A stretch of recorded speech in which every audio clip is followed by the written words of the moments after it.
Yeah.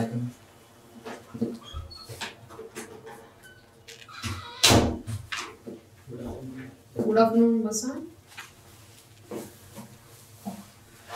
कुठून आलेले आहात तुम्ही? बरं. तुम्ही BE मेकॅनिकल केलं आणि नंतर ME डिझाईन इंजिनिअरिंग केलं. डिझाईन इंजिनिअरिंग मध्ये नक्की काय काय शिकलात तुम्ही? एक तर फायनाईट एलिमेंट मेथड्स होत्या, त्यामध्ये सॉफ्टवेअर्सवर डिझाईन वगैरे करायचं, ॲनालिसिस करायचं, फेल्युअर कसं होतं, स्ट्रेस किती येतो प्रत्येक एलिमेंट्सवर, ते एकतर सिम्युलेशननी ट्राय करायचं सॉफ्टवेअरवरून ते करायचं होतं. आणि दुसरं म्हणजे ॲडव्हान्स लेवलला म्हणजे जे स्ट्रेस ॲनालिसिस वगैरे आधी शिकलो होतो डिग्रीला असताना, तेच फक्त ॲडव्हान्स लेवलला म्हणजे स्ट्रेस ॲनालिसिस आधी होतं सॉममध्ये, तसं इकडे ॲडव्हान्स स्ट्रेस ॲनालिसिस होतं. त्यानंतर ऑप्टिमायझेशन टेक्निक्स होत्या, जसं की काम करताना डिझाईन करताना कोणत्या गोष्टींना आधी प्रेफरन्स द्यायचा, कोणत्या गोष्टींच्या फेल्युअरला जास्त महत्त्व द्यायचं ते, आणि ते यूज करून ऑप्टिमायझेशन कसं करायचं ते होतं. आणि दुसरं एक होतं आपलं मेट्रोलॉजीशी रिलेटेड एक सब्जेक्ट होता, त्यामध्ये नवीन टेक्निक्स फास्ट फुरियर ट्रान्सफॉर्मनी 3D टेक्निक्स यूज करून 3D डिझाईनचे मॉडेल्स यूज करून कसे नवीन टेक्निक्स. हे खूप नवीन क्षेत्र आहे ॲज कम्पेअर टू जे आपले पारंपरिक क्षेत्र होते. याच्यामध्ये तुम्हाला खूप काही संधी पण आहे, किंवा तुम्ही स्वतःचा एक स्टार्टअप सुरू करू शकता, किंवा इतरही बऱ्याच संधी तुम्हाला मिळू शकतात. तुम्ही इकडेच का वळालात मेट्रोलॉजीच्या एक्झामकडे? असं काही नाही, प्रशासनात यायच्या आधीपासून एकतर तयारी जेव्हा सुरू केली होती तेव्हा म्हणजे ॲडमिशन घ्यायच्या आधीच तयारी सुरू केली होती, पण गेट क्लिअर झालेली माझी. आणि एक चांगलं सेकंड ऑप्शन म्हणून पण तो ऑप्शन प्लॅन बी एक असावा म्हणून ME केलं, की जर नाहीच अगदी झालं तर एक ऑप्शन असावा आपल्याकडे म्हणून. पण प्रशासनात यायच्या आधीपासून ठरवलेलं होतं आणि त्यामुळे इकडे आलं. हे जे पद आहे इन्स्पेक्टर लीगल मेट्रोलॉजिस्ट, याचे ड्युटीज काय काय आहेत 3 सांगू शकता का तुम्ही? हो, आपल्या एरियामध्ये जे व्यापारी येतात त्यांच्याकडे जाऊन वजन माप चेक करायची, योग्य आहेत का, योग्य कॅलिब्रेटेड आहेत का. जर कॅलिब्रेटेड नसतील तर त्यांना कॅलिब्रेशन करून घेण्यासाठी प्रवृत्त करायचं. त्यानंतर आपल्या एरियामध्ये जे काही व्यापारी आहेत त्यांना फोन करून कॅलिब्रेशन केलेलं आहे का हे तपासायचं. त्यानंतर जनजागृती एक महत्त्वाचं काम आहे, की लोकांमध्ये जागृती घडवून आणायची.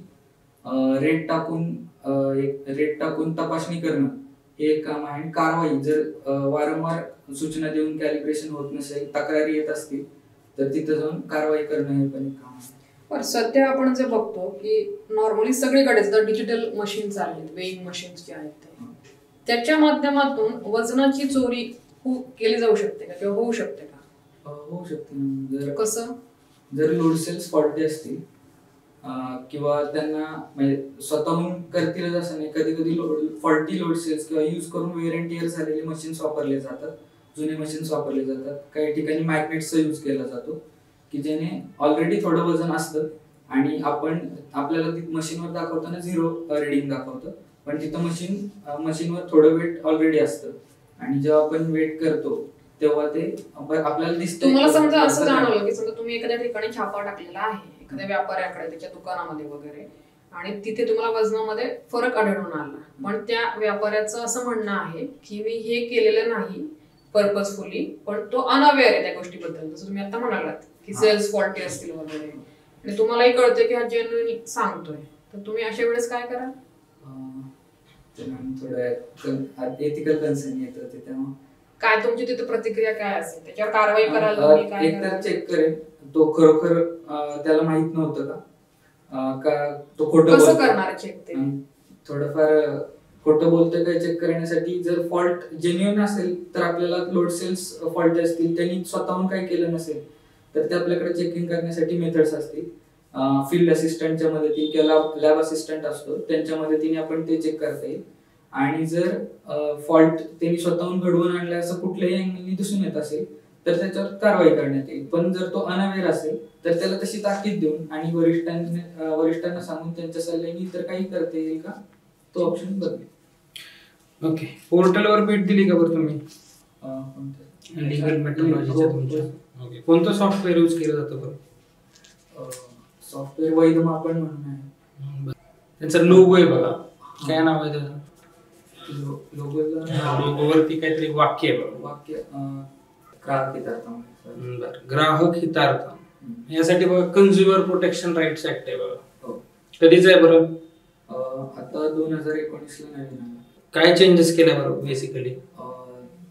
चेंजेस सर मोठ्या प्रमाणावर यात झाले की डिजिटल ऑर्डर्स ज्या प्लेस होतात त्यातून फसवणूक होणे आणि चेंजेस म्हणजे आधी जे व्हेरीफाईड जे MRP वगैरे होतं त्याच्यावरच कारवाई होऊ शकायची. आता जर तोंडी काही आपण बोलून ठरवलेला असेल, सौदा केला असेल आणि फलकावर जरी कच्च्या स्वरूपात लिहिलेल्या किमती असतील आणि तो वेगळ्या किमतीला विकत असेल तरीही त्याच्यावर कारवाई करता येऊ शकते. ग्रीन हायड्रोजन, ग्रे हायड्रोजन माहिती आहे का बरं तुम्हाला? बघा आता या सगळ्या न्यू एज सगळ्या गोष्टी बघा सगळ्या यासाठी तुमच्या मशीन्स मध्ये बघा काय चेंजेस, मेकॅनिकल चेंजेस करावे लागतील बरं ऍडॉप्ट करण्यासाठी? सर एकतर ग्रीन हायड्रोजन आणि ग्रे हायड्रोजन म्हणजे कोणत्या टाईपने आपण हायड्रोजन बनवतो त्या मेथड्सवर येतं की जर आपण हायड्रोजन बनवताना त्यापासून काही प्रदूषण होत असेल तर तो ग्रे हायड्रोजन टाईप मध्ये जातो.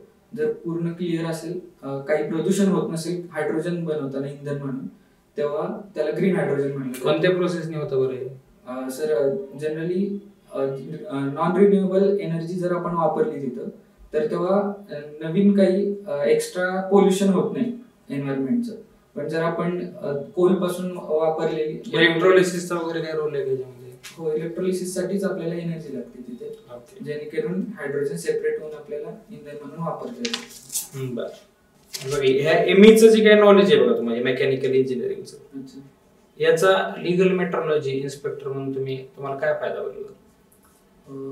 सर डिझाईन इंजिनिअरिंग मध्ये 3D डिझाईन, 3D मॉडेलिंग शिकलेलो आहे आणि एक काम आहे लीगल मेट्रोलॉजी इन्स्पेक्टरचं की डिव्हाइस आपल्याला जे चेक करण्यासाठी बनवायचे ते आपल्याला लॅब असिस्टंटच्या मदतीने बनवायचे असतात, तर तिथं 3D मॉडेलिंगचा वापर करून घेता येईल. दुसरं म्हणजे सर मेकॅनिकल डिझाईन असल्यामुळे सगळे जे आपल्याला मेजरिंग इन्स्ट्रुमेंट्स असतात ते आधी यूज केलेले आहेत, त्यांच्याशी जास्त परिचय आहे आणि त्यामुळं ते तिथं आम्हाला काय फॉल्ट असेल किंवा मेजरिंग करताना त्याचा जास्त चांगल्या प्रकारे आम्ही यूज करू शकतो. बरं. फॅरनहाइटचं केल्विन कसं करायला बरं? सर डिग्री सेल्सिअस मध्ये माहिती, त्यापासून केल्विन +273 केलं.